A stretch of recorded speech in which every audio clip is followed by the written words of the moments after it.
Hello folks, I am Ed Overstreet and welcome to the Night Sky Imaging YouTube channel. Today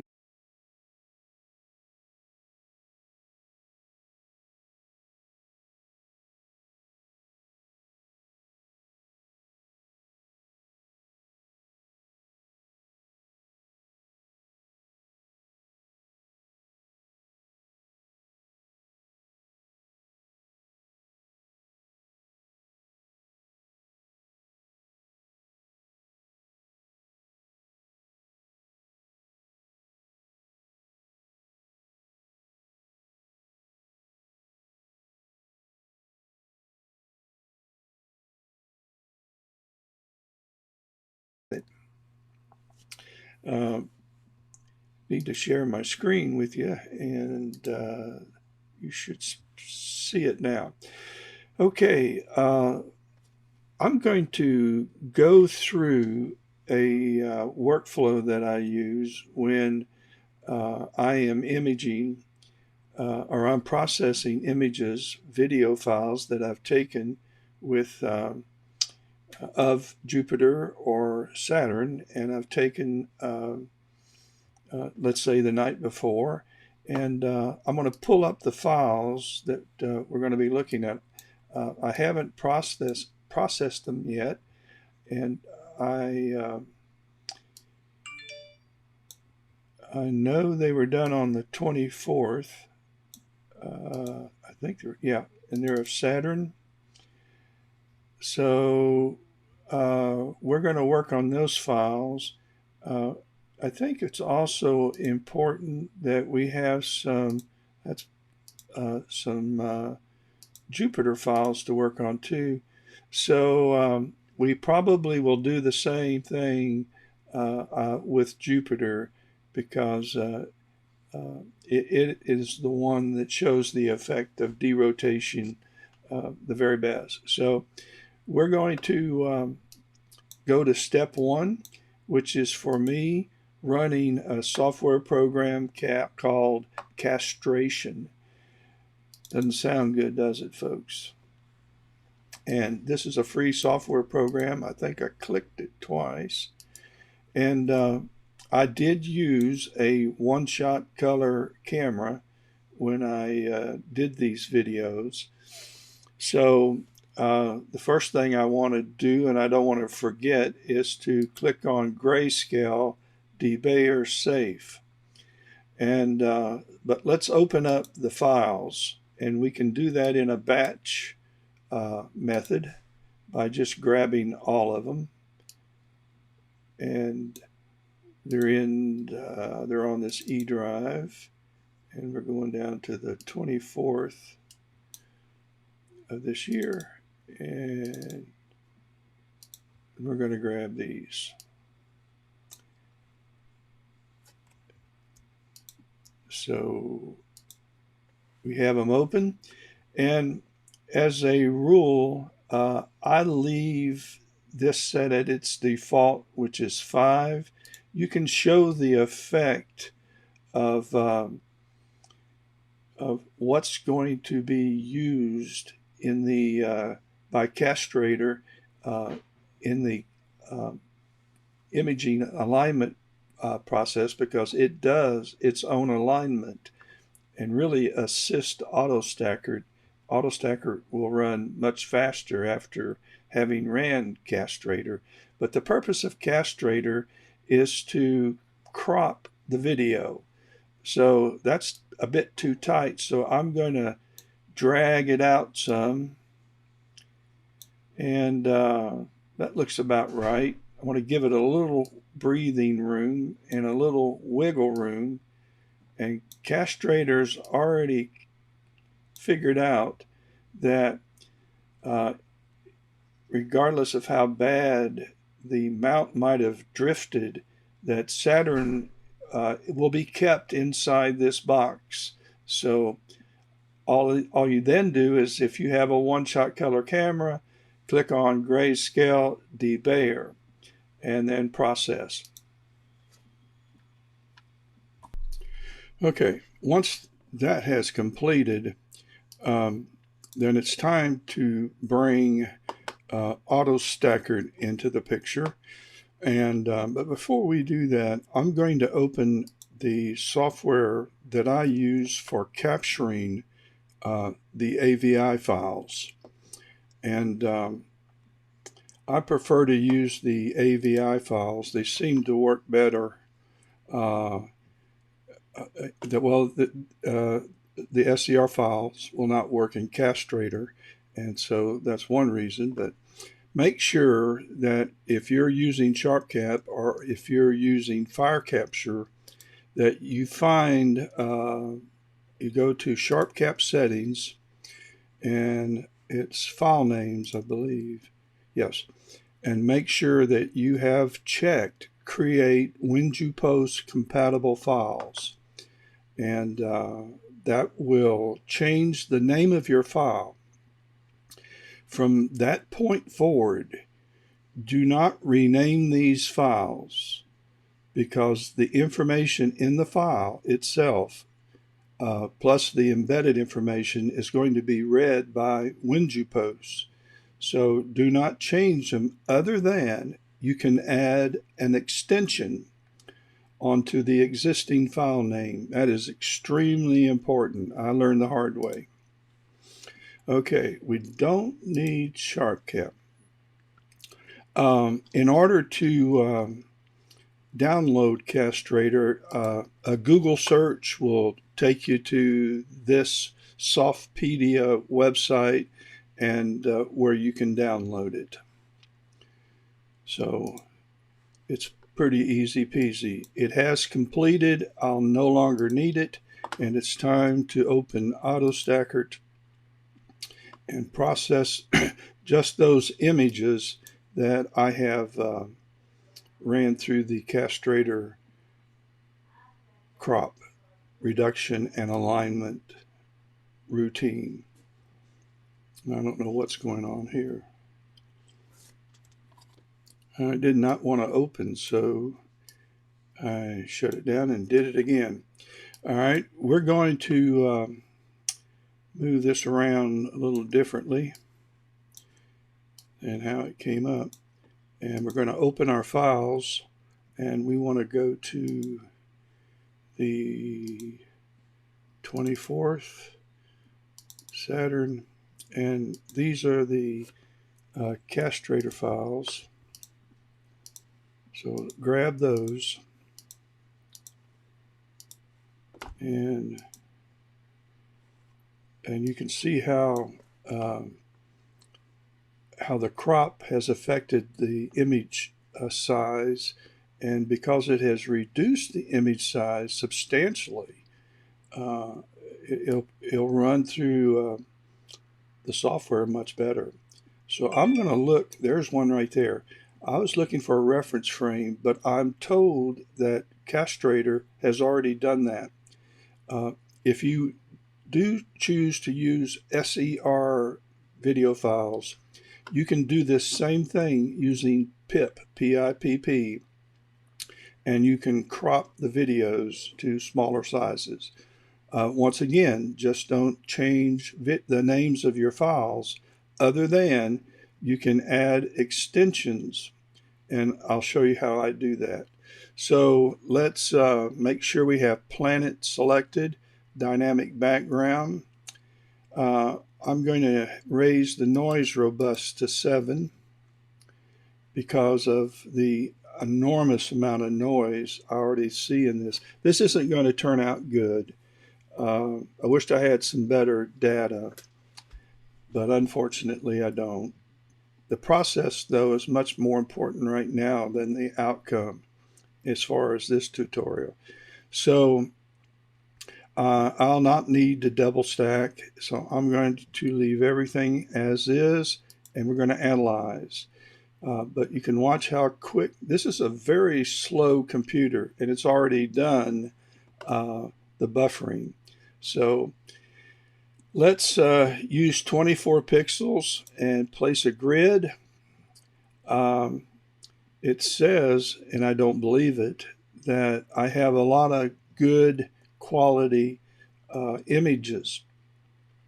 part of that's due to Castrator having already ran an alignment routine. But I'm going to, in fact, it says that here's 25, 50, 75% of the videos. These gray marks on this graph represent each of these video files that, as you can see, the green line moving across them. So I have a large number in the upper 75%. I have a greater number in the upper 50%. Almost 80% of my images are better than 50% of them. But I'm only going to select, let's select 40% and be a little generous. I took 5,000, so that will be a now I tell you what, I don't want, let's just go, let's go 20%. Let's take the top 20%. And because I have a gracious plenty, and we're going to run this on all of them. So let's start this process. And I'll show you how quick the first one runs. Then I'll put it on pause. And when I tell you this is a slow computer, without Castrator, it would take 2-3 minutes per image. And this will take, it's done. It took about 15 seconds. And Castrator didn't take but maybe 5 minutes to run all of them. So I'm going to put it on pause until it's finished.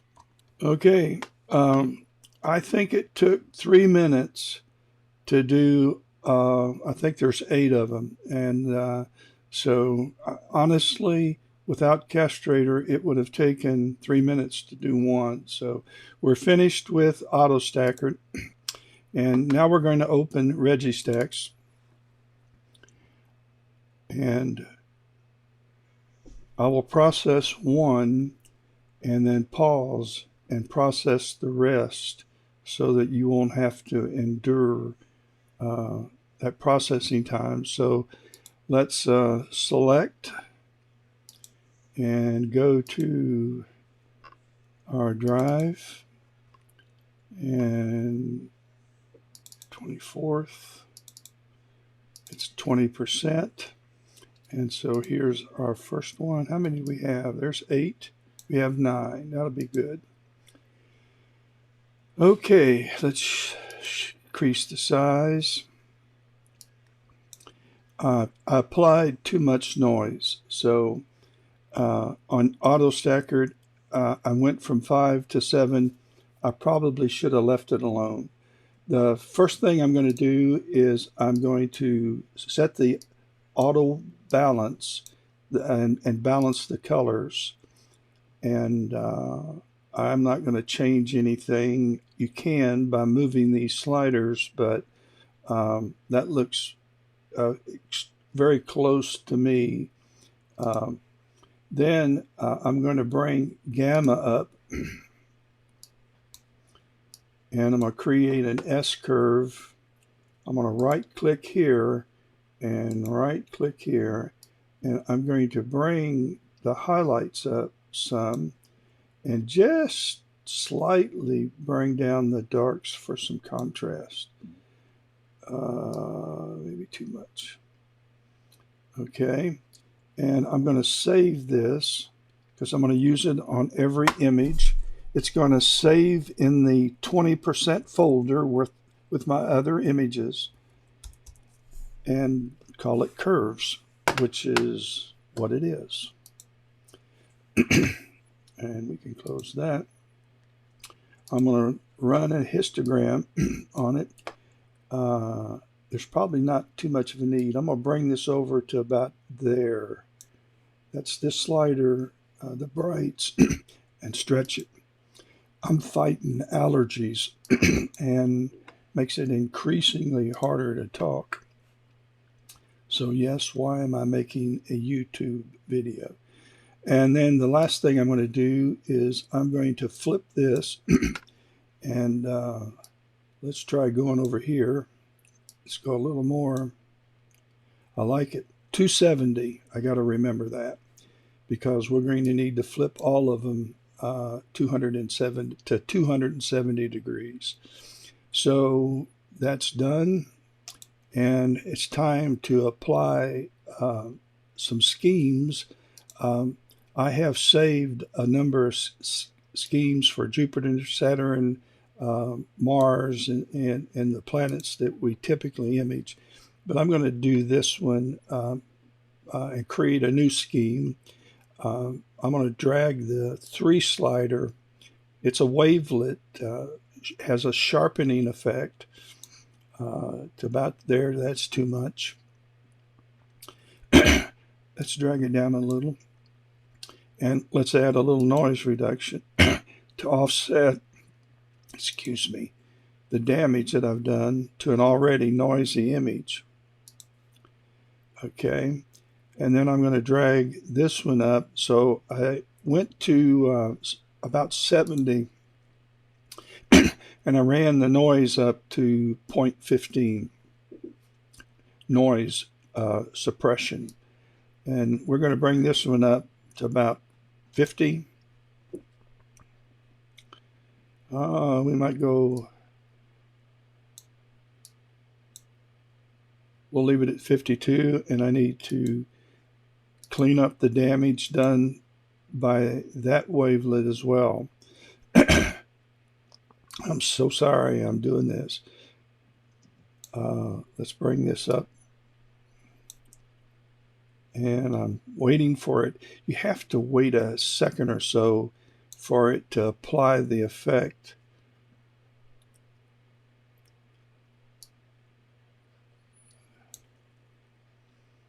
I'm going to be able to go up a little more.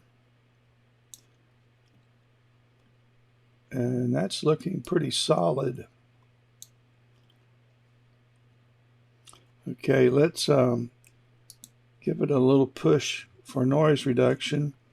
And then let's bring the 5 slider up. And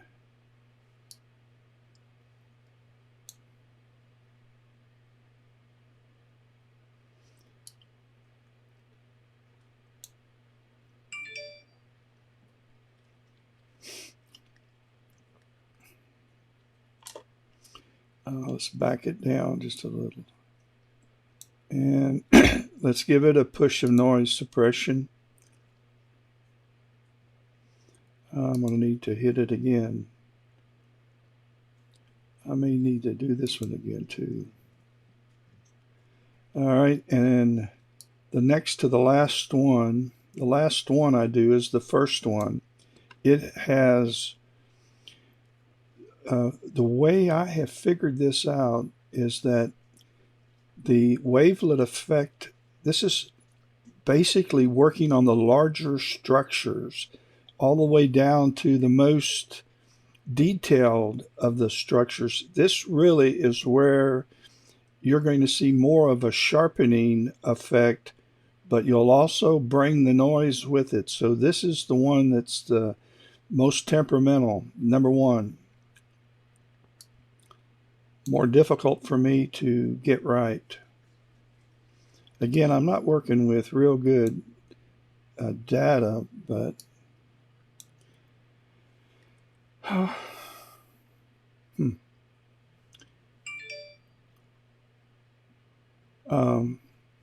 let's bring the noise up again. And let's hit them all one more time. I don't think I'll win this one. Okay, here we go.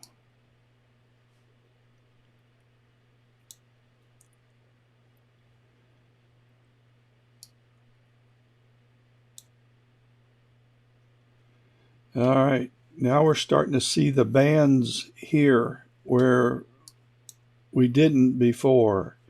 So it's going to bring out the finer details.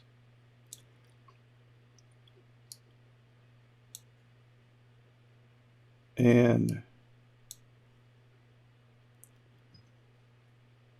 but it's going to come with an expense. Oh, look at the noise. All right, let's see if I can bring this down some without losing. And let's push some noise up.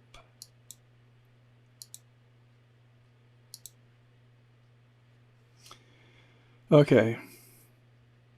Well, you get the general idea of some of the tools I typically use. Um, and so I'm going to save this scheme so that I don't have to use it again. I'm going to call this 10, 2, 2, 2, Saturn. And give it today's date. All right. I'm going to select do all and save. And I'm not changing the name, but I am going to add an underscore and REG for Registax. So I will know the files that I have ran through Registax. They'll also be oriented differently. And so I've done the first one. I'm going to pause this, do the rest of them, and be back. And we're going to then go into Winjupos, which is what this video is about, and derotate these images. I haven't finished them. I did the second one, and I thought, let me show you one thing that we'll do the next one. I've done two of them. This would be the next one, so that I can keep them the same. I bring this red line and stretch. I'll do that to all of them. I'll drag this red line to this reference, the second reference, only because I'm kind of aware of how bright I want to make this. And then I'll close this. I'm going to flip it. We need to go to 270 so that it's consistent with the other two. And we did the histogram. And then on gamma, let's close this. And then on gamma, we're going to load our curve. And it's right where we left it. So we've done the three techniques. Then we'll load our scheme, which was 10, 2, 22. So this is our third one. And oh, we didn't color balance it. So we're going to do that. I knew we missed something. And we're going to do all and save. We're going to underscore and copy REG. Now I'll do the rest of them and be back when I'm done. Okay, we have finished, or I have finished, and we no longer need Registax, so we're going to close, not select, we'll close out of this, and we're going to open Winjupos. The first thing we want to do is make sure under Program that we have selected Saturn. It's really important. Now we're going to load our images, and we're going to go to Image Measurement. And this is the reason why it is extremely important that you don't mess with the name. Notice that the time, I haven't opened an image yet. This is from the last time I ran this. But notice the time is 1:15 and on the 26th. So they're on universal time. So minus 4 hours from this because I'm on Eastern Daylight Time. So it's 4 hours less than this. So let's open our first image, and we need to go to the 24th Saturn, and we know that our processed images have REG at the end, but we also know that they're oriented correctly, or that's what we're going to be using. So here's our first image, and the time is 1:21. So what it has done, it has taken the time from the file and read it into this. So it needs the time in order to derotate the image.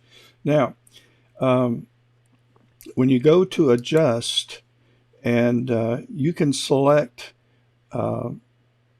to have without or with a lot of graphics.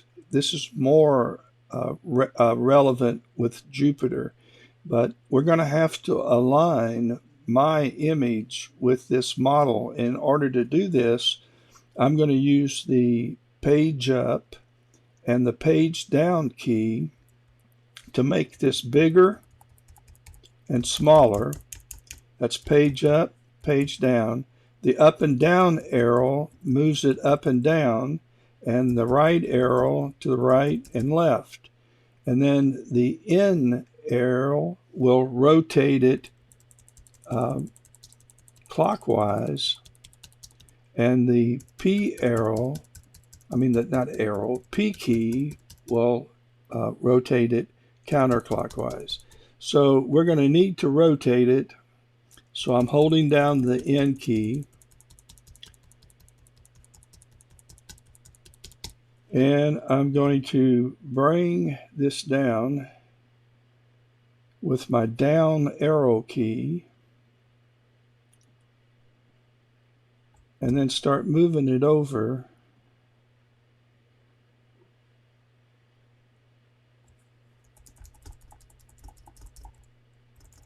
Got some work to do on this. And I'm going to page up, make it a little bigger. Then I'm going to hit the N key and rotate this some more clockwise. And I'm too big, so I'm going to page down and make this smaller. Okay, I'm still not rotated right. I need to come up with the P key some more. I need to make it a little bigger. Okay, so I'm watching this line and the bands, and this line right here. I'm going to move this over. You can see this line right here is a good alignment reference for that side. So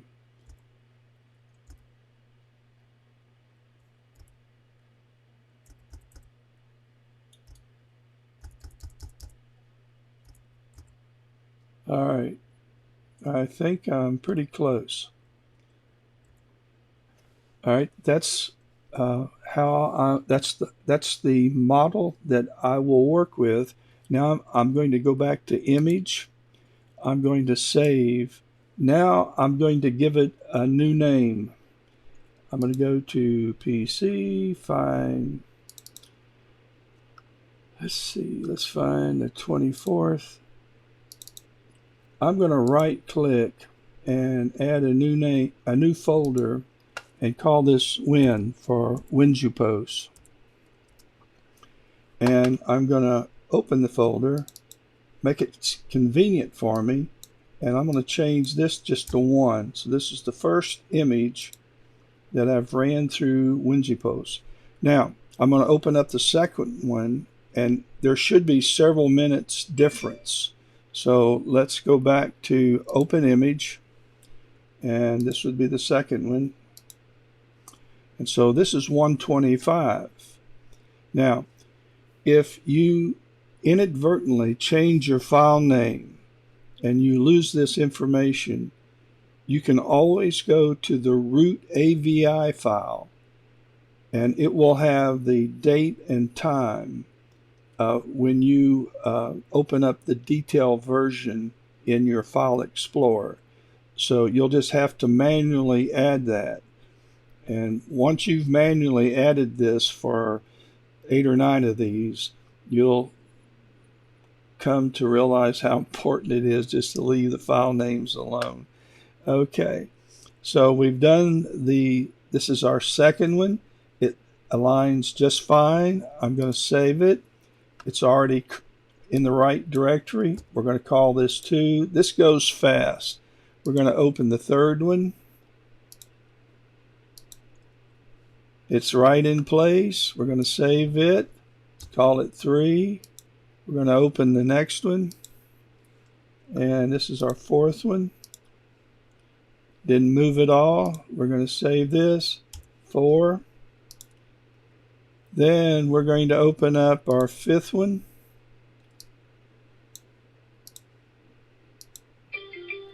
Nothing changed. We're going to call this 5. Now we're at 137. We're going to open up our sixth one. Didn't move. And so no need to change the model. So this is number 6. We're at 143. We're going to open up. That was 6. So this would be our 7th one. And we're going to save this. And now we're going to open up our 8th one. I think that's all there is. We're at 148, and we're going to save this as 8. There wasn't another one, was there? I'm not sure. Yeah, that was it. I was thinking there was 9, but there's not. Okay, so we have aligned. We're ready now to derotate. So we're going to go to Tools. I'm going to come back to the Ephemerades, but I'm going to go to Tools, and we're going to go down to Derotation of Images. We're going to Edit. We want to clear out the ones that are already there. I'm going to remove all. Yep. And we're going to add our most recent. So we're going to go down to the 24th. There's our directory. And here's our 8 images. This shows this space right here is the time that elapsed from the time I took the first one. This is how much rotation took place from the time I took the first one until I took the last one. So this is going to account for that rotation and align these images as though Saturn never rotated at all.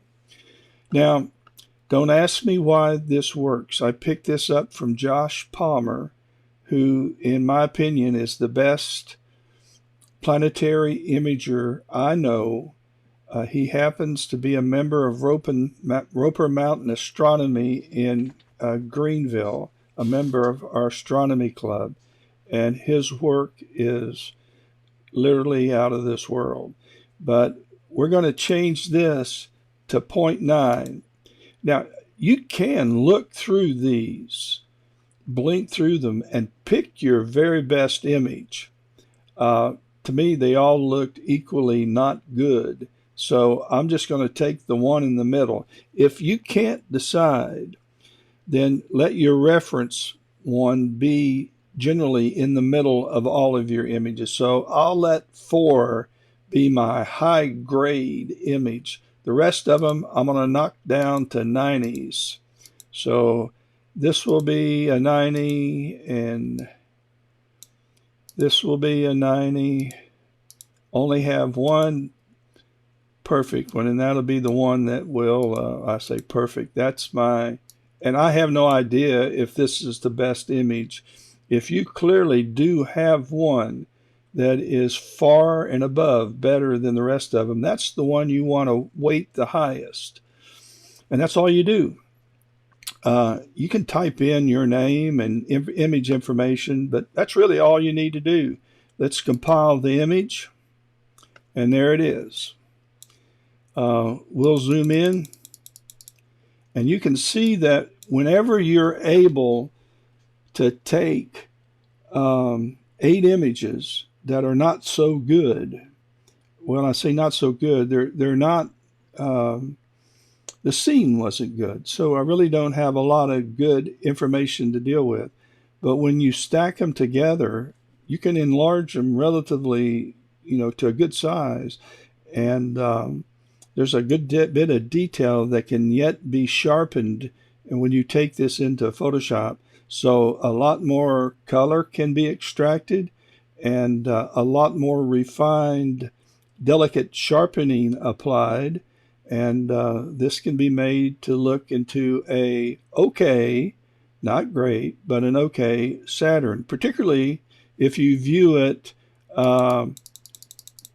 smaller. You get by with a lot. So that's pretty much what I have for the derotation part of Winjupos. Let's get out of this, and I'm not going to save it. If it was good, I would. But let's go to the ephemerides. This is a planning tool. In fact, everything here is just about planning. So if you're one of those that want to scheme and figure out the very best time to image Mars, Jupiter, or Saturn, this is where you want to go. I love the ephemeres because since I opened up Saturn, then it automatically will bring Saturn up. And this shows me, if I click on real time, this shows me exactly how Saturn would appear if I imaged it at this very time. The nuances of Saturn that you see here would be visible to you. This is probably better understood. I'm going to close this. I'm going to open up Celestial Body, and we're going to click Jupiter. And now we're going to go to the ephemerides, and we have Jupiter.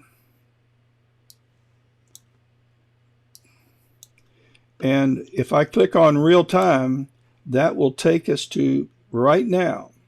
And so if it were dark and I was booted up and could image, I would have a great opportunity to get the great red spot and who knows what else. Let's find out. I'm going to go up here to the +10 and move the clock 10 minutes at a time, and let's see what else as it rotates. See how far it rotates in 10 minutes? We have the moon low coming around. So after the red spot disappears, we have, too bad the red spot's not in. Well, maybe it is. Let's go back 10. Now, it's a trifecta, well, it's not a trifecta, it's a dufecta, I guess. When you're able to get the moon and the moons and the great red spot. Well, I guess it's a trifecta. You got the moon and the moon shadow. So you know which way the sun's shining by where the shadow is cast. So let's see, yes. And keep in mind now, this is universal time. So you got a minus 4 hours from this. So this would be 10:59 instead of 2:59. So it'd be, or 11, wait a minute. Yeah, 10:59. I had to think. So anyway, pretty cool.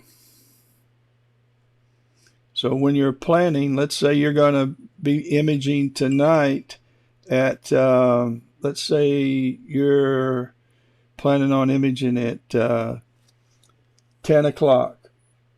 And so 10, 11, 12, 1, 2. So come up here to 2. I forget what time it is.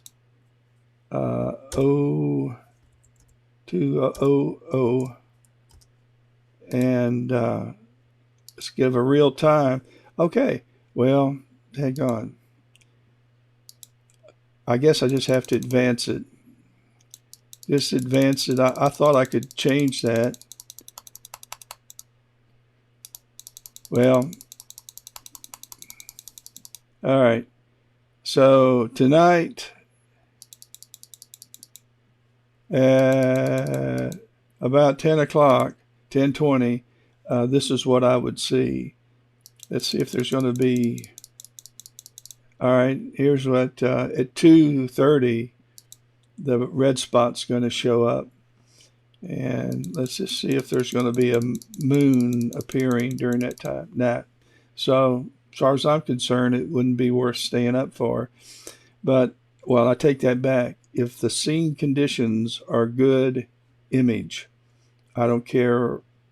I don't care whether you have the great red spot, moons, or just the planet. If it's good scene, there's such rare occurrences, eye image. So, all right, well, folks, that's pretty much the down and dirty on how I use Winjupos. I hope you're able to get some imaging done and give it a try. It works.